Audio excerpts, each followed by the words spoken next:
मिरज तालुक्यात भाजप डळमळीत तर नाही ना? जिल्हा परिषद पंचायत समिती निवडणुकीआधी पक्षांतर्गत अस्वस्थता. कारणांचा शोध वरिष्ठांनी घ्यावा. मिरज तालुक्यात येऊ घातलेल्या जिल्हा परिषद व पंचायत समिती निवडणुकांच्या पार्श्वभूमीवर भारतीय जनता पार्टीची स्थिती डळमळीत तर होत नाही ना, असा प्रश्न राजकीय वर्तुळात उपस्थित केला जात आहे.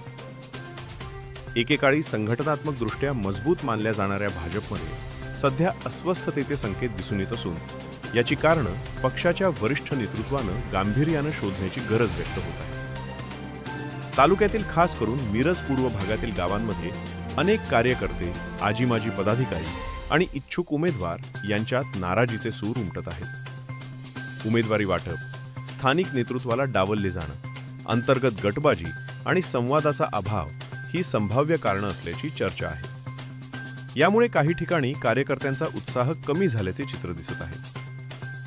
विशेष म्हणजे विरोधी पक्ष आणि इतर राजकीय गट तालुक्यात सक्रिय होत असताना भाजपची तयारी अपेक्षित पातळीवर आहे का, याबाबतही प्रश्न उपस्थित होत आहेत. काही मतदारसंघात पक्षाची पकड सैल होत असल्याची भावना कार्यकर्त्यांमध्ये आहे. राजकीय विश्लेषकांच्या मते ही स्थिती वेळीच हाताळली नाही तर भाजपला जिल्हा परिषद व पंचायत समिती निवडणुकीत फटका बसू शकतो.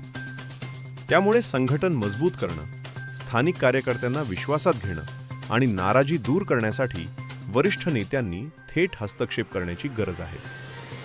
आता भाजपचे वरिष्ठ नेते या स्थितीकडे कसे पाहतात आणि तालुक्यातील संघटन पुन्हा मजबूत करण्यासाठी कोणती पावले उचलतात, याकडे सर्वांचे लक्ष लागले आहे.